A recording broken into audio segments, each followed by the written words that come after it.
After lunch, though none for him, Turul was yanked roughly to his feet, the greasy stench of meat still clinging to his skin, mixing with sweat and ash. There was no rest.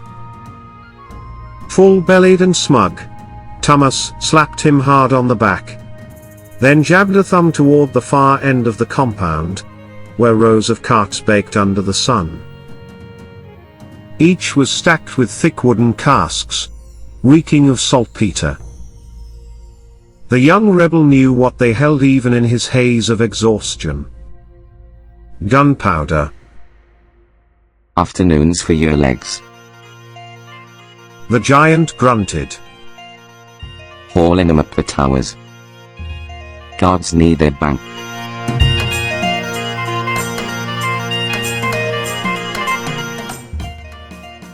The enslaved hero didn't move at first.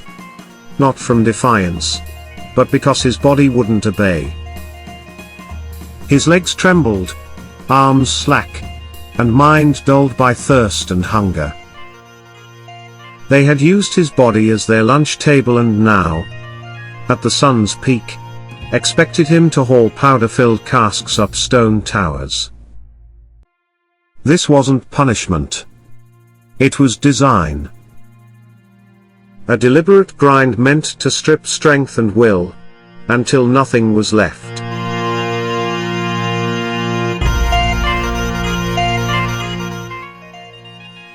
But he did it. He would not show weakness. Never. With a slow breath through cracked lips, he bent low, shoulders dipping beneath the first barrel's weight, then rose with a grunt. The load crushed down on him like stone. Bent forward, arms braced at the sides, his muscles locked in place. His legs quivered from the strain, but his eyes stayed forward. He was Turul, and he would not break.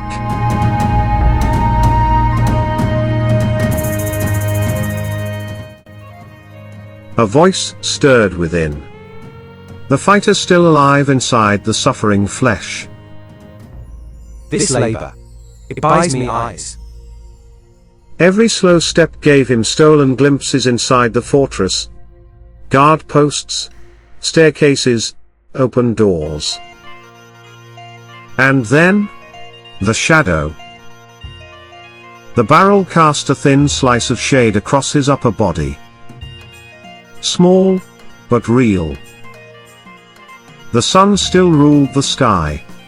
But that shadow, that was his.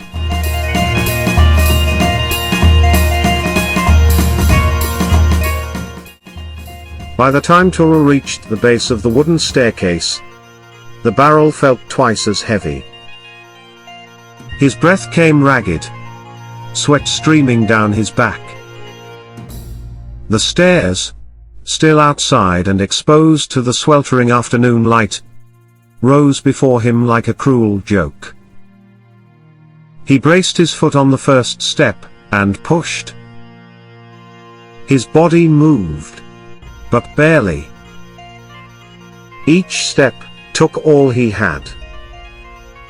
His thighs quivered under the strain, calves burning, back locked into a deep arch to balance the crushing load. The barrel crushed down onto his shoulders like a siege stone, forcing him into a constant, agonizing fight for balance. His hands gripped its sides tighter with every shift. He had to squeeze harder every step forward, adjusting his grip to keep it from rolling or tipping.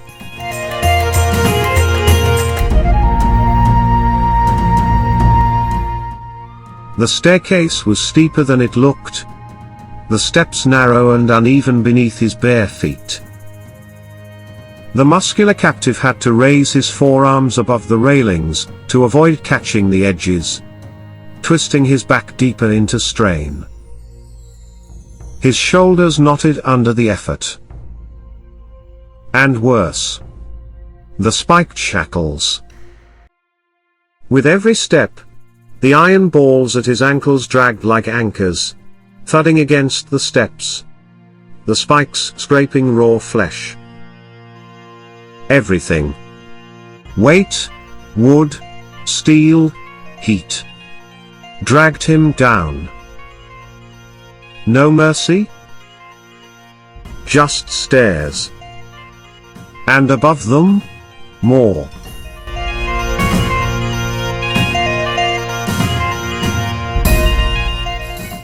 Inside the tower, wood turned to stone. The stairs were wider, but even steeper. The air was cooler but stale, damp, and heavy.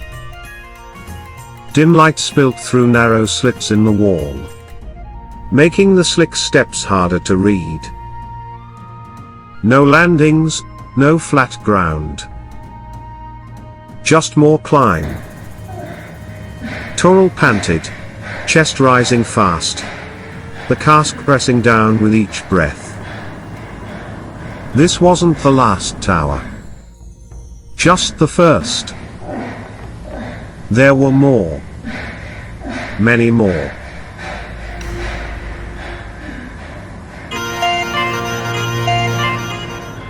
After what felt like an age, light broke ahead. One final step, and Turul emerged onto the tower deck.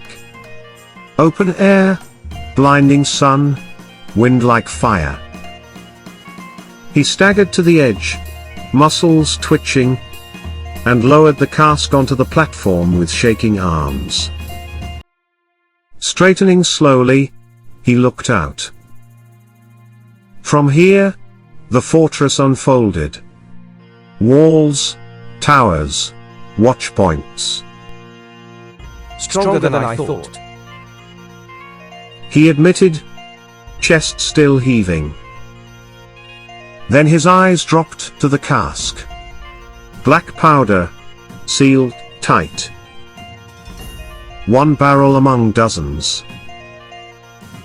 My blade couldn't touch what this can destroy. It was a different kind of weapon. And Rose was ready to use it.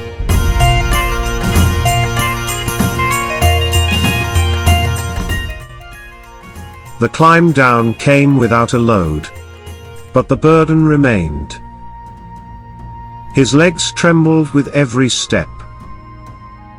Thomas followed close behind, as always. Breathing heavily, boots loud. Move it. The brute barked, shoving him between the shoulders. Got to finish, for the sun loses its torturous bite.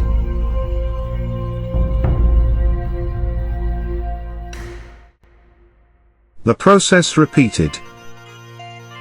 Barrel after barrel, tower after tower, up into the blinding sun, down into the damp stone heat.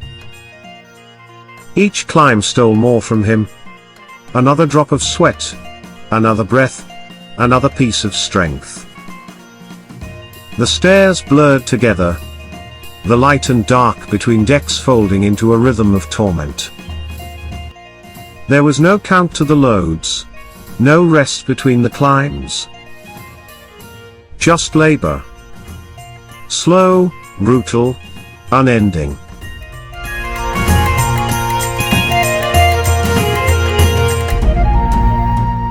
At last, the final barrel was gone. The cart stood empty, and beside it was Turul. Emptied of everything but breath. He stood hunched, panting like a beast after the laughter. Arms limp, shoulders sagged, legs trembling without command. Once solid and sure, his muscles felt hollow, numb, and distant from his will. Hunger gnawed at him with open jaws, thirst burned down his throat like fire, and the days he'd clung to his skin like a second set of chains. Even the strongest man could be bled dry by time and labor. And now, Turul, the rebel chief, the mountain of muscle and pride, was left with nothing but dust in his lungs and silence in his mind.